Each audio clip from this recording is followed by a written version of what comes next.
Assalamu alaikum, my dear students. I welcome you all in our online classes.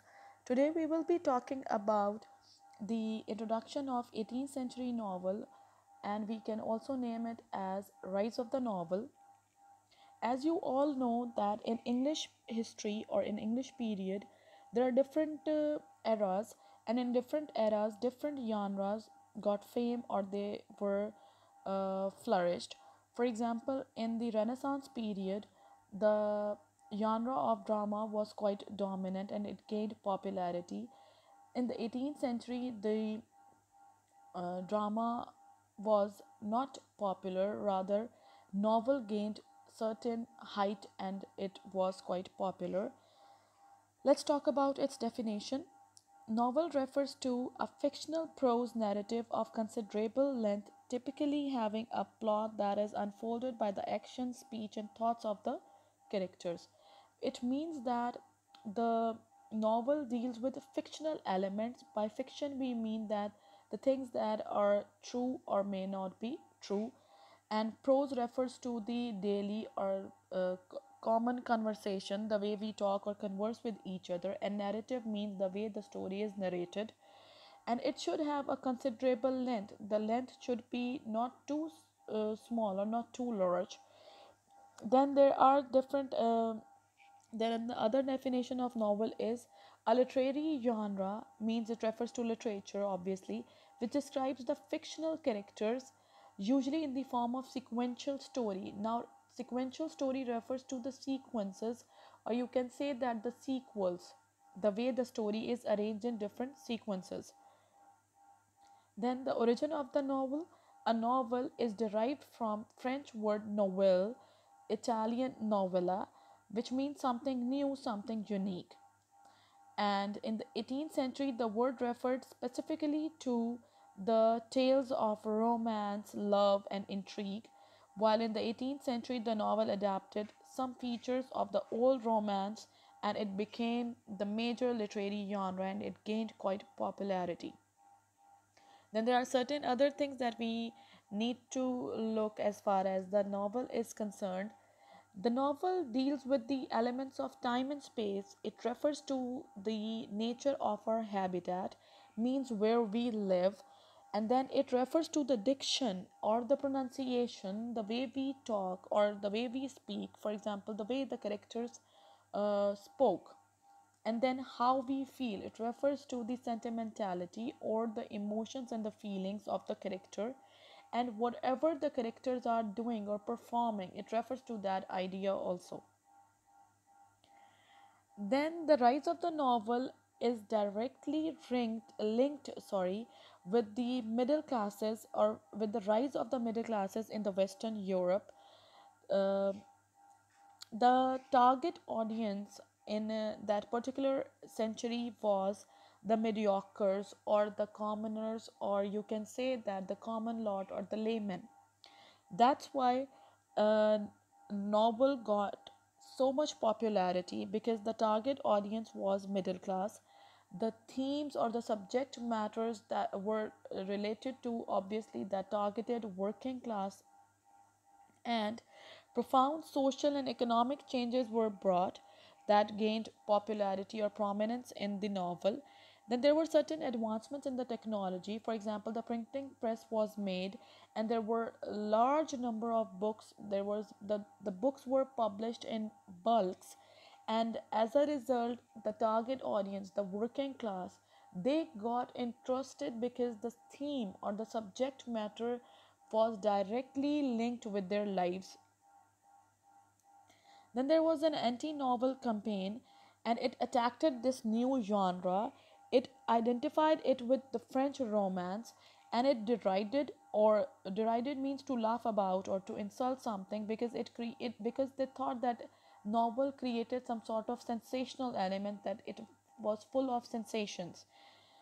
Then the outcome of these campaigns were selective legitimation of novels that displayed non-romantic features, means those novels who were non-romantic in nature were legitimized, means were legalized, while the novel as a genre developed and was valued according to these particular features.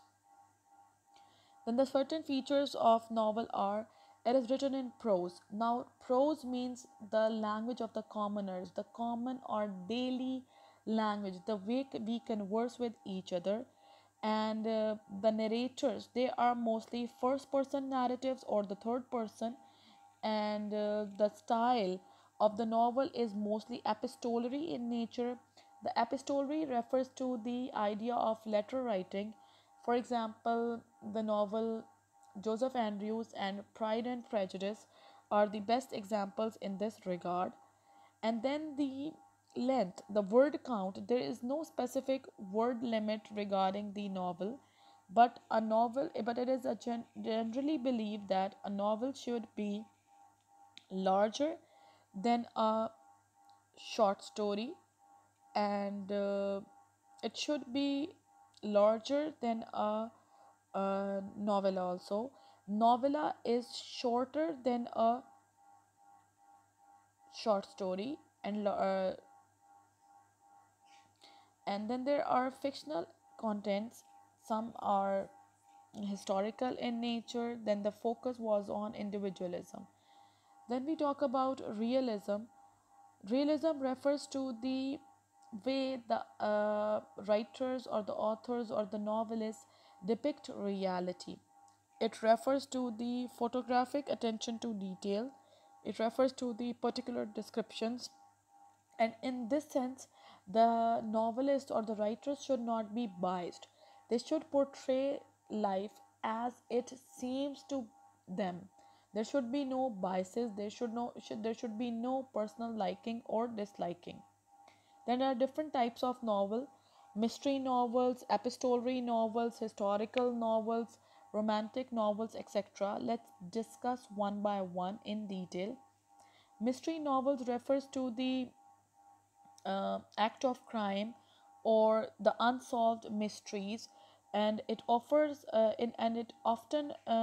involves murder, but not it's not necessary that it will be like always.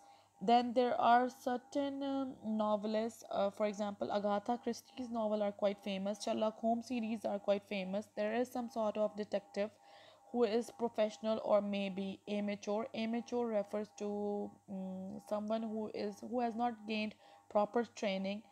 And then there are different group of people who are surrounded by the protagonist, and then the detective along with his assistant tries to solve the mysteries.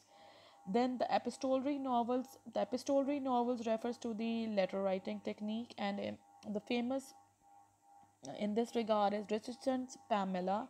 And Richardson was the first one to wrote about such letter writing techniques in the novels. Then Pride and Prejudice, Joseph Andrews, all are the examples of epistolary novels. Then there are novels which are realistic. Novels which belong to the realistic genre reveal the realistic side of the novel, and they refer to the true to life characters, means the characters are lifelike. Now, what is meant by lifelike characters? It means that they have a universal appeal, and they are alive even now in the 21st century. If we talk about the 18th century, it means that the realistic portrayals, the characters should have a universal appeal. They should appeal to us. And in this regard, Robinson Crusoe was quite popular.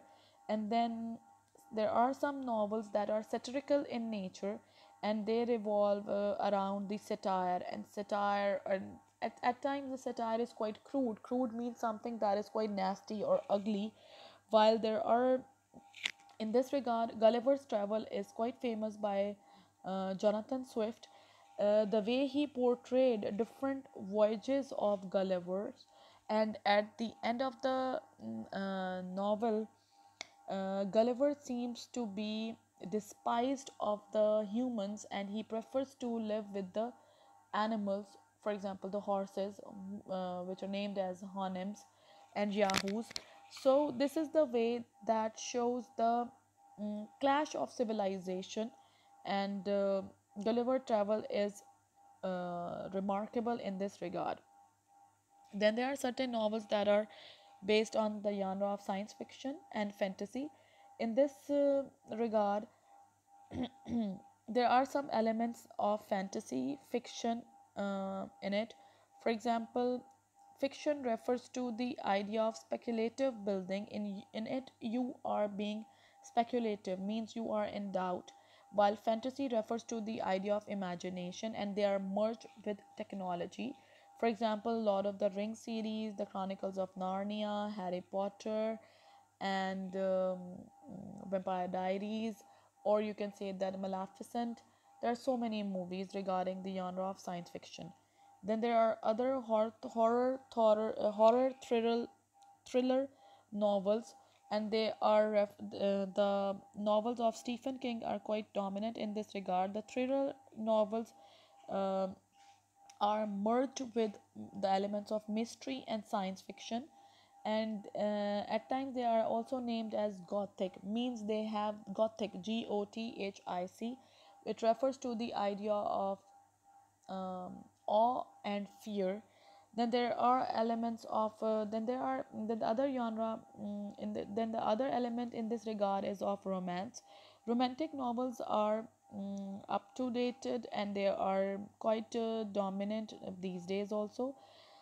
And in this regard, The Fault in Our Stars, Pride and Prejudice, A Walk to Remember are quite important. They involve the romantic elements, or they show some sort of sexual love between the protagonists. Then let's discuss about the differences between novel and drama. Novel, as from its name, is meant to be read. It means something unique, something new, and the purpose is reading, while drama is derived from Greek word drau, which means to act or to perform. So the purpose of drama is enactment basically. Novels are mostly narrated, and dramas have dialogues in them. In novels, it is usually shown in the form of chapters, while dramas are divided in scenes and acts. Novels are usually compiled in one particular book, while dramas mostly have sequels. But this thing is not bound. At times, novels also have their sequels. Generally, it is believed that the language of novels is simple as compared to the traditional or the classical dramas. The language was kind of tough for the modern readers. Then the length of the novel is longer than a drama, but there is no certain hard and fast rule that this much should be the length of the novel. Dramas are shorter than novels.